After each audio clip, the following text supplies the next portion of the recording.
Hello and welcome to episode 29 of SimpleKen.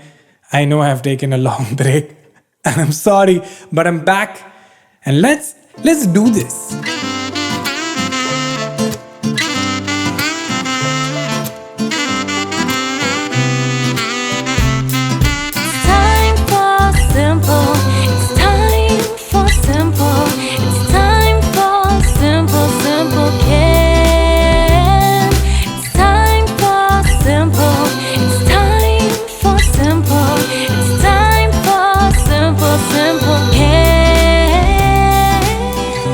Okay, I have an apology to make. The last episode came out on April 26th. That's May, June, July, August, September, October, 6 months.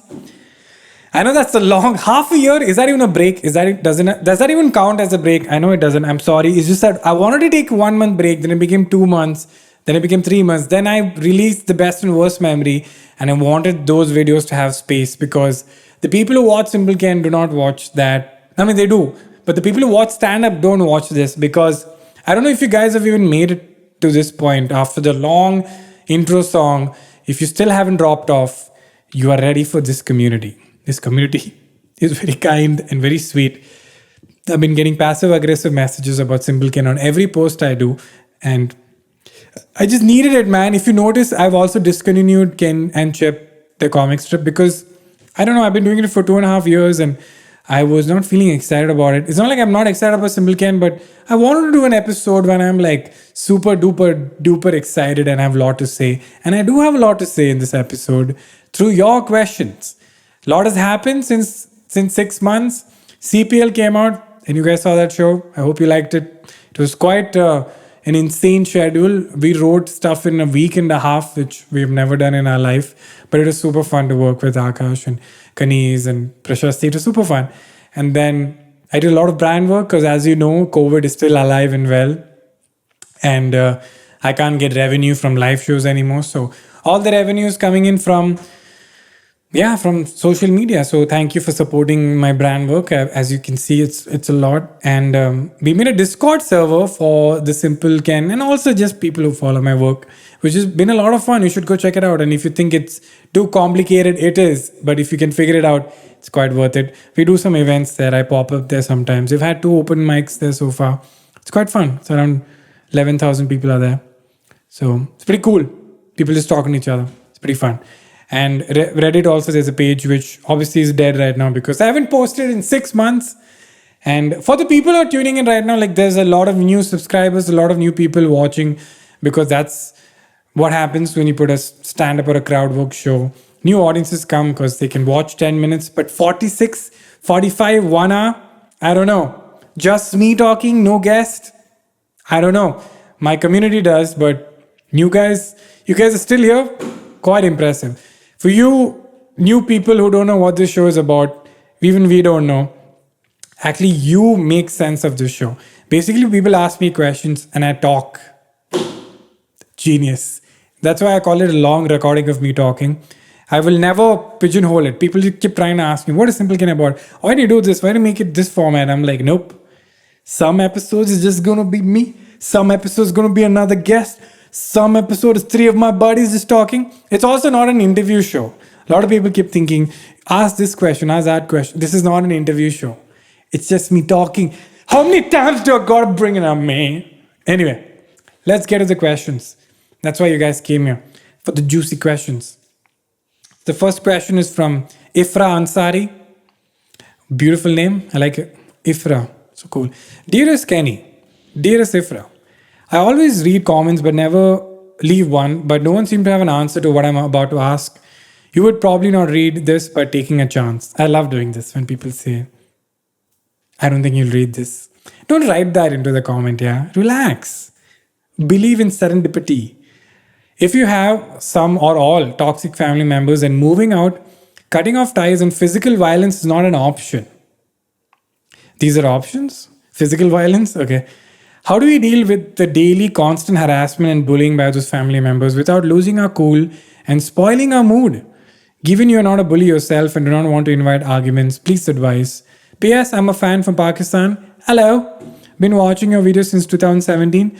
SimpleKen podcast, very therapeutic. I'm glad it is. They are my safe haven. Oh, Ifra, first of all, nice name. I hate to break it to you, but if you can't cut ties, move out, and not use physical violence, I don't think there's any solution. And we need to remember that family members are going to be the most annoying always because there's a lot of stakes involved. You don't get hurt by people you don't love, right? It's because you love them. That's why it hurts so goddamn much, right? I was telling my friend recently, what brings you a lot of love is directly going to bring you a lot of pain. Everything you love comes at a massive cost. That's why it's so beautiful, right? Because you can lose it at any second. And that's just how life is. And that's okay. And it's horrible and shitty when it happens. But also, back to your question. To be very honest, there were parts in my home I didn't like. And all I could do was wait to have enough resources to move out into my own place eventually when I become an adult and create the environment I wanted. And touch this entire pure table. That's what I have done. Is my house, this apartment is what I want in my life and the family and environment I want. And luckily I smell wood. I've also invited people into my life who create the environment I want. For example, I want friends who are very emotionally expressive and loving and like the same things I do and value friendship and relationships and enjoy life to its fullest. And that's the kind of friends and family I have now. It's not about my mom and dad. I'm just saying if my dad's watching.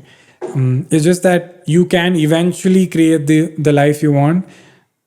Without spoiling your mood, that's never going to happen. I don't know what Zen thing you're pursuing. There's no way you can not spoil your mood. It's one of the parts of being human. So family members always spoil mood. It's a given. I'm just saying that's never going to change. So don't even think about it, Ifra. I know you think you thought you would have an answer for this. Ifra, the reason no one has an answer for you is because there is no answer. It's so easy to cut ties with people who are not your family. Maybe one thing that helps me, that might help you, is relationships aren't just defined by blood, right? A relationship is defined by what you do to maintain that relationship, is what I feel. Okay? A sister could be a sister who's not your blood sister because she does more for you as a sibling than your own sibling has done. A father could be someone who's not your father but has guided you in a way that your own father hasn't. So what I do is, if I have a family member, I'm just polite and I do my duties, which I think are duties, which is take care of them, be polite, help them when they need help. But you don't have to love them. You don't have to feel guilty about not spending time or respecting them. And I mean, not respecting them or taking them seriously. And that just sounds very harsh. I'm just saying that if people don't put in the work or just bare minimum to maintain a relationship, you can't call that a relationship. You don't automatically get to be a mother or a father or a brother or a sister. You have to put some effort.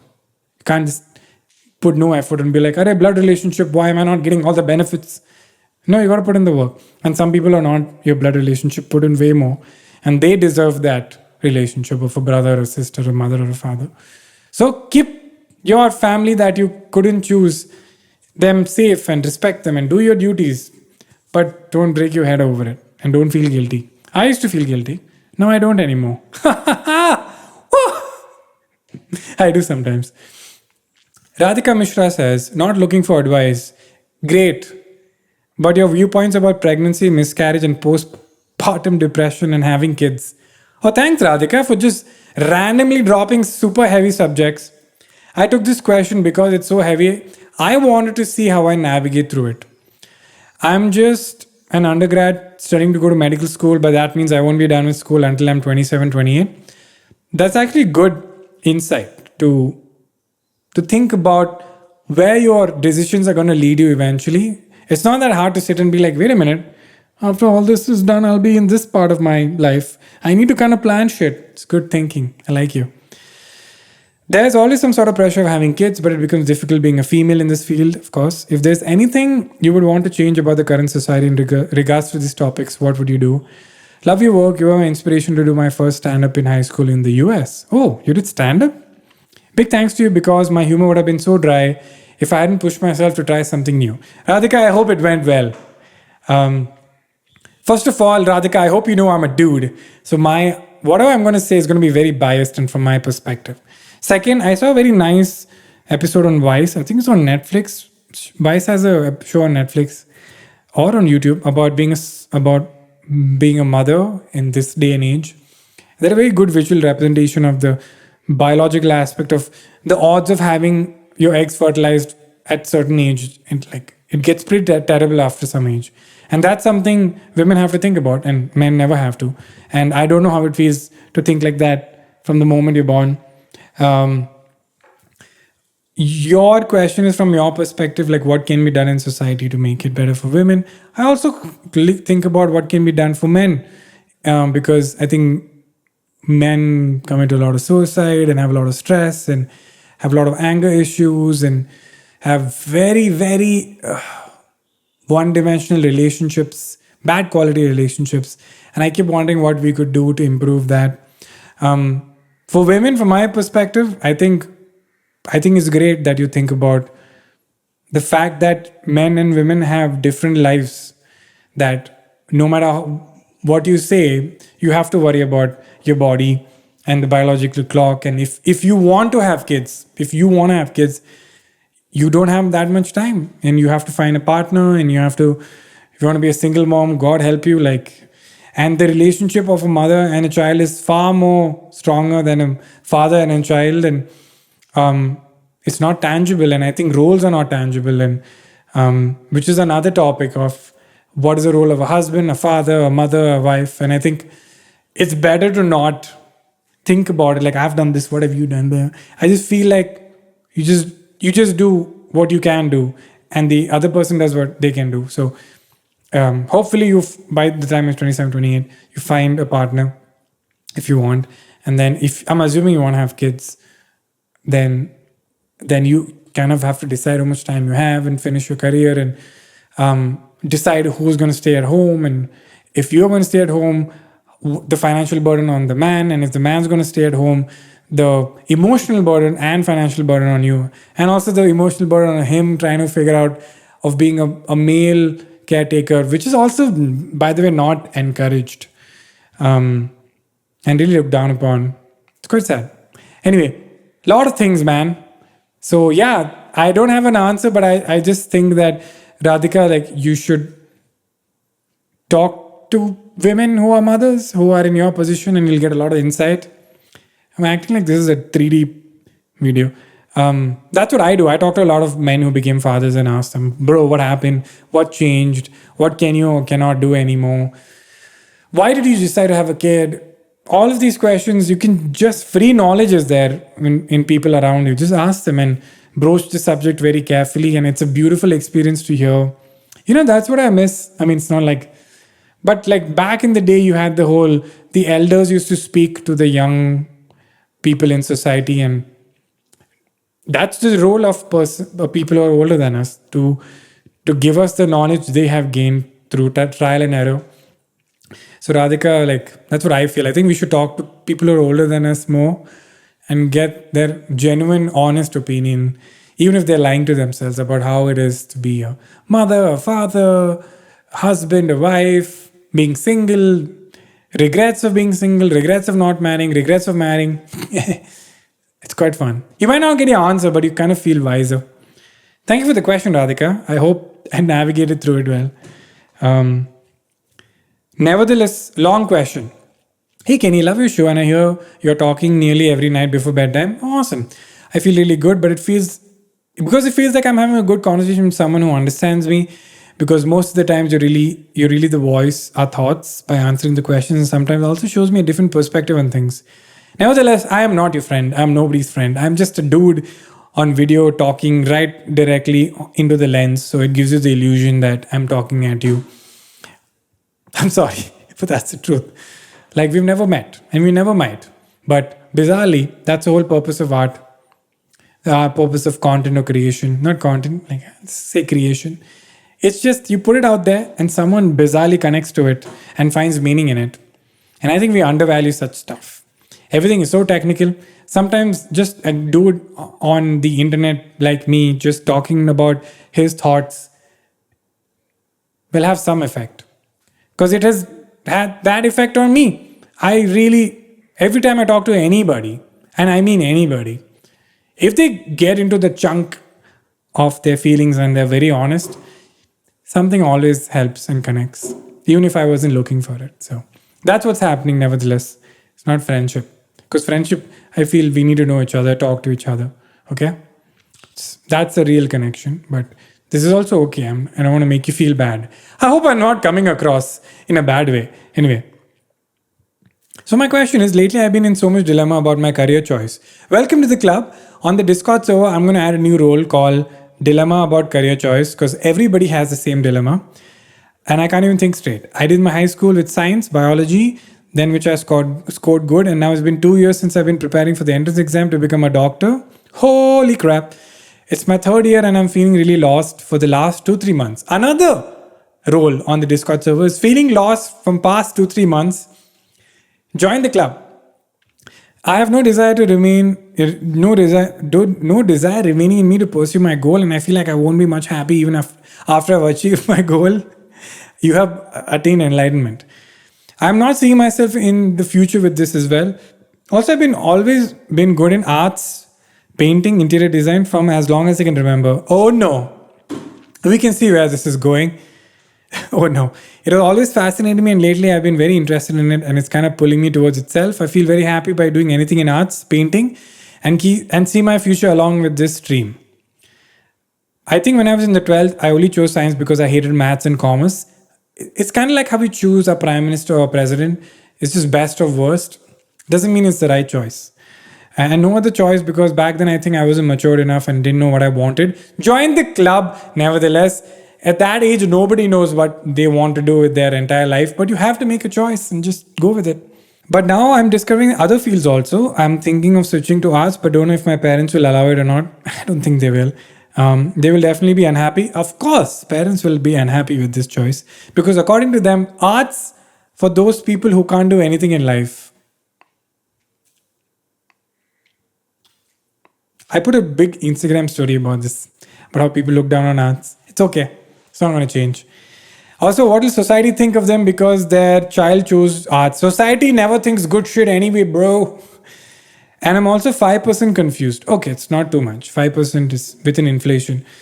What if I regret it later? Please tell me what do you think about this. Please answer my question. I've answered it nevertheless. The answer is, it's bizarre how at a young age we have to make such giant decisions, and just make the decision, and then I feel everything in life you will not regret, and you will also regret at the same time. I think you don't regret studying anything. There's something in everything to help you in life. A lot of engineers become comedians, art students become comedians, MBA students become architects. It's just something from that field will help you. If you become a doctor, dude, you sort it, okay? And by the way, nevertheless, you need to realize there's a difference between being interested in art and having a career in art. Okay? Fun to do art when you're supposed to be a doctor and studying. Fun. But then if this is your main job, not fun. Okay? So sometimes things are more fun because you're not doing the thing that's hard. So try to think about this. Being an artist and that being your source of income, not fun. I think about it all the time as well. So nevertheless, this whole career dilemma will never go away. What do you want to do in life will never go away. Feeling lost past 2-3 months will never go away. It just keeps coming. It's part of life. So I would recommend something as big as doctor. Think about it, bro. Think about it. Why don't you talk to some cousins or relatives or any friend who's in the first or second year of becoming a doctor? Ask them how they dealt with it. Most people don't have a choice, are doing this because they need to support their family. If you're not in that situation, you are lucky. If you are, maybe sacrifice or put your life on hold for a few years. Become a doctor, dude, and then freaking do what you want. I know that's very harsh advice, and I know you all want to hear me say, follow your dreams. Do it if your heart is saying. But no, you gotta realize that sometimes You got to compromise, you got to sacrifice things in life. And even when you do your dream job, you have parts of it which are shit, which are horrible. So even your dream job isn't lovely. So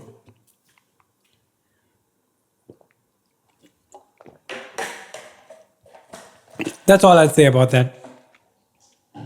Shravani Kunnappa Reddy says, I think she's from Andhra Pradesh. Hi Kenny, thank you for the show. I recently started watching these long recordings of you talking. That's the correct term. And the amount of positive impact it has made on me is insane. Is this a positive show? I've just, previous question, fully depressed the guy. But I'm glad you think this is positive. Here's my question. I've seen you talking about therapy. And as someone who went for therapy, I think it's really, really important. And I try to do my part of encouraging my friends who are suffering to take it. I've realized something in that process and I'm hoping to listen to your view on it. It's extremely difficult to find the right therapist. Yes. And when someone is already suffering, making that decision becomes even more difficult. What do you think a person should do when they're in this process? Am I being wrong when I say it's difficult to find the right therapist? Thank you so much in advance for the effort you'd be putting to answer this question. That's very smart. To already put pressure on me to answer this question, to put a lot of work.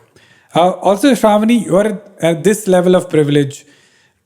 Not only can you afford therapy, you are at the mental state to accept you need to go for therapy, and you're already going for therapy and implementing things, and you're looking for the quality of therapists. I hope someday everyone has this privilege and can afford therapy. First of all, Shravani, I just want to tell you that finding a good therapist is like finding anything, like finding a good trainer, a good doctor, a good contractor, mechanic. Also, we need to be less hypocritical. You don't have to have the best therapist. Like same way we want best doctor, best therapist, best mechanic. Are you the best at your job? No. So just find a decent one. I think that if someone makes you comfortable and they have decent qualifications, I think in India, I think you can be an undergrad and be a therapist. I think abroad, you need to have a master's, and I don't know, I might be wrong, but I mean, these are some arbitrary things you can look at. You know, there could be a therapist who's amazing and still have an undergrad degree, and vice versa.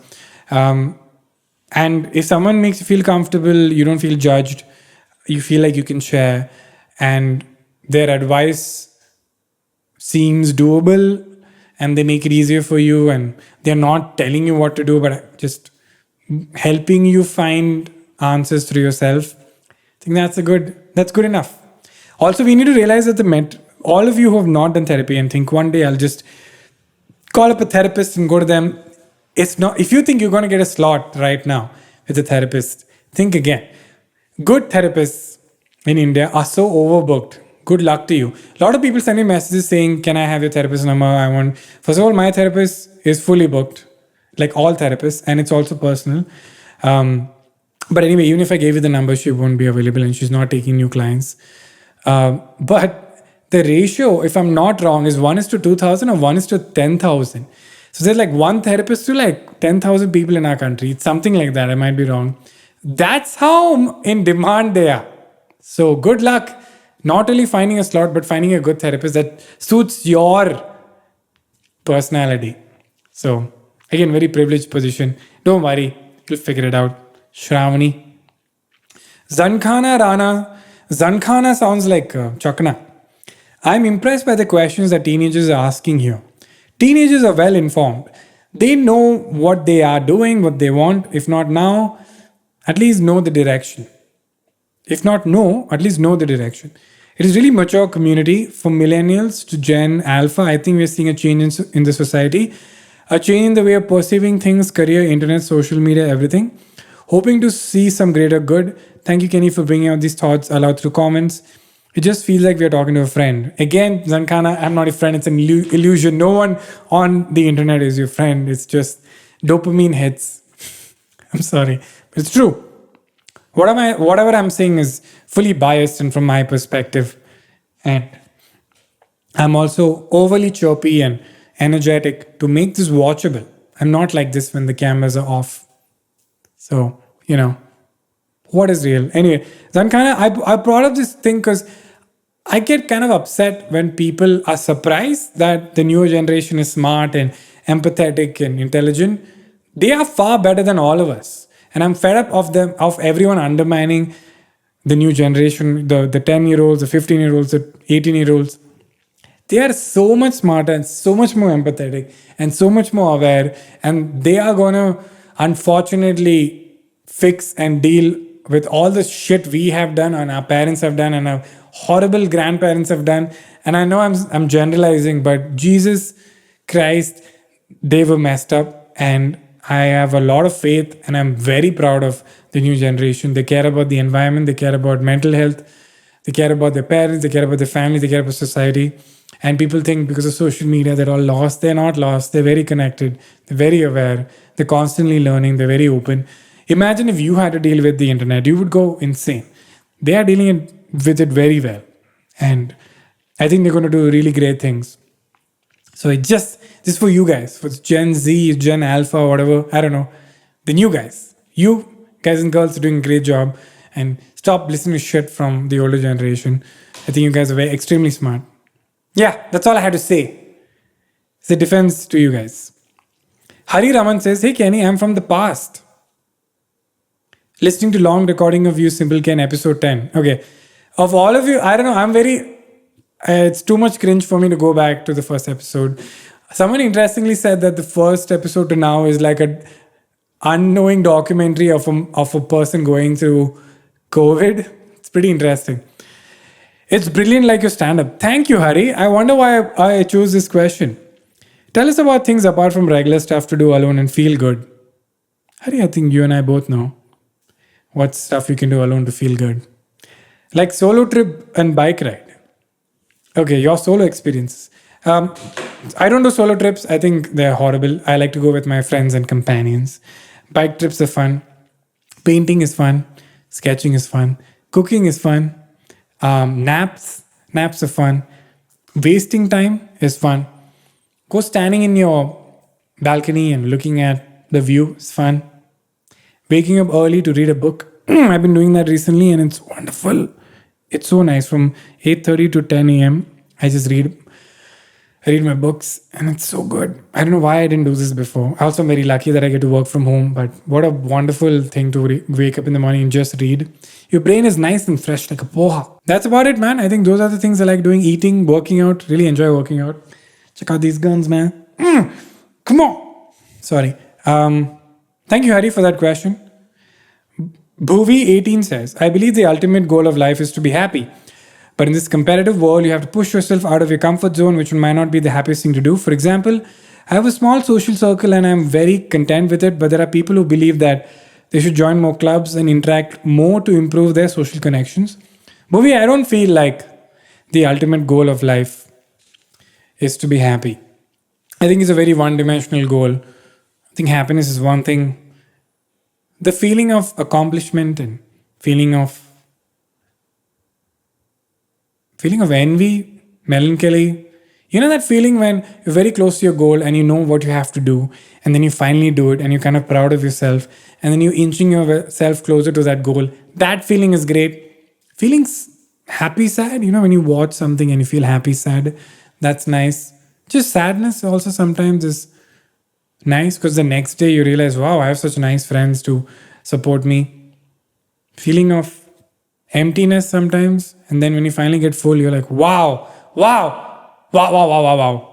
So I feel like happiness, I think the goal of life is to just to live it, right? I think living life is the main goal. Kind of like going to an amusement park and you get the brochure and you're like, I have 8 hours in this amusement park.